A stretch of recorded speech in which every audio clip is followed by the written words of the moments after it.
Hello everyone, welcome back to my channel. Let's excel to excel. So the topic which I'm going to take up today is a poem of the one word from the book Living English by Ratna Sagar publication for class 7. This is this book, and basically what I have done in this video is I've just taken up the explanation part. Why? Because आपके attention span तो क्या कहने उसका. So what I basically am trying to do is I'm trying to make a very short crisp video. So this video will be about the explanation of the chapter, and the next video will be on the question and answer from this particular poem. All right, so let's quickly get into the video. So the topic which we are going to take up today is Poem of the One World by Mary Oliver. So before starting off with the explanation, let's just get to know what are the things we are going to learn in this particular topic. So first of all, we are going to know about the author. Then we are also going to talk about a bit on the article. Okay. Then in this poem, we are going to discuss the relation between humans and nature. We will take up the point of oneness of every entity with nature. We are going to learn new words here, and then we are also going to talk about certain new poetic devices which has been used in this poem. Alright, so now let's start with the author first. So the poem has been written by Mary Oliver. Mary Oliver, she is an American poet, and she has won National Book Award and Pulitzer Prize. Alright, her work is inspired by nature. So उनके ज़्यादातर works में we see that this element of nature is very predominant. Okay. In her free time, she would go to a nearby woods to make huts of sticks and grass and to write poems. So writing poems and being amid nature. ठीक है, तो nature के बीच में रहना and poems लिखना, that has always been her favourite like pastime activity to do. Okay, and even in her work we see a very clear and poignant observance of the natural world. This observance of natural world, nature, is very, very clear in her works. Now talking about this poem, let's quickly get give it a read first. Poem of the One World by Mary Oliver. This morning the beautiful white heron was floating along above the water, and then into the sky of this, the one world we all belong to, where everything sooner or later is a part of everything else, which thought made me feel for a little while quiet, beautiful myself. So basically, when you read this poem, okay, the poem is written in a very simple language, very lucid language. The only new word which you will find here is heron. Now basically heron is like a large fish eating bird. Okay, the picture I have also attached. Now let's get to understand the poem. So the poem is a delightful depiction of a beautiful morning experienced by the poet. So because in the very first line of the poem, pehle line mein we see, like she's talking about this beautiful morning. And what is the first thing which she sees in the morning? She sees a heron. Okay, and that heron, because it's a fish eating bird, so it's very obvious that that particular bird was floating over the over the water body which was near her.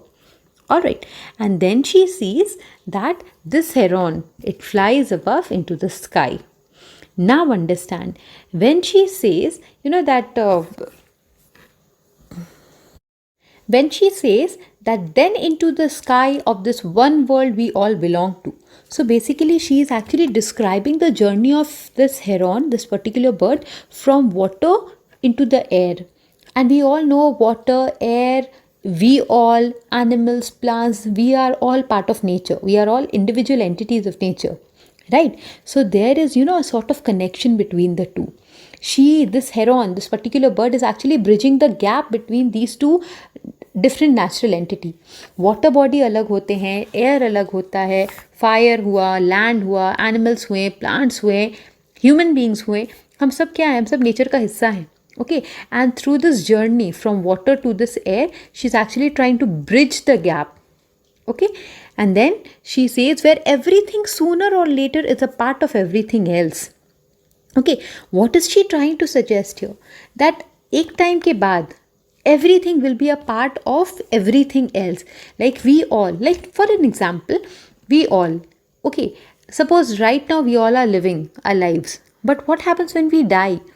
Some people, we go into the, like we are, what to say, we are put into the ground, है ना, and then other people, you know, depending upon the rituals they follow, but eventually what happens is that we all actually become part of this universe.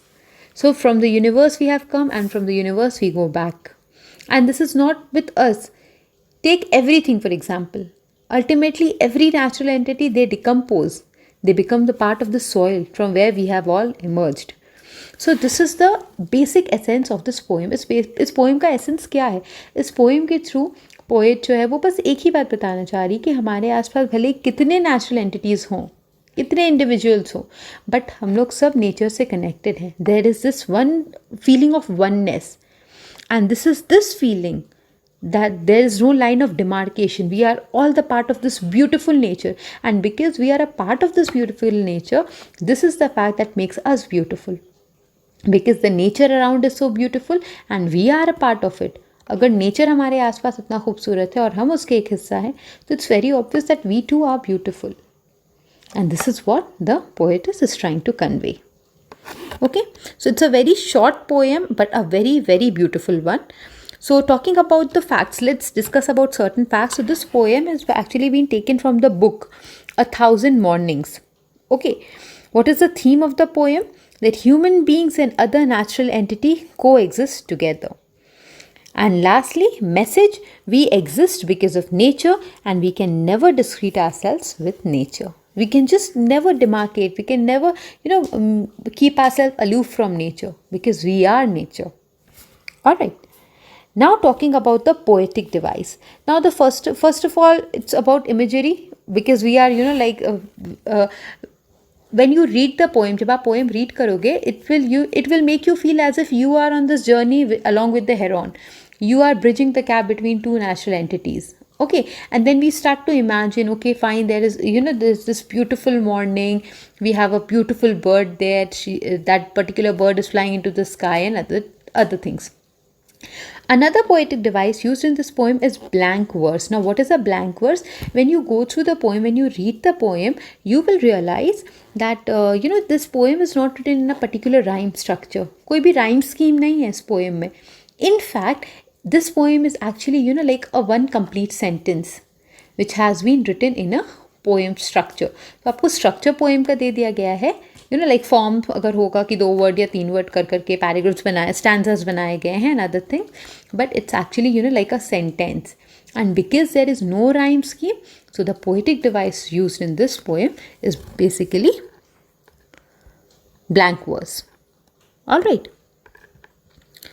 So basically this was just a very small short explanation of the poem. If you like this video, please do like, and you can share it with others. And if you haven't subscribed to my channel, please kindly subscribe. Thank you.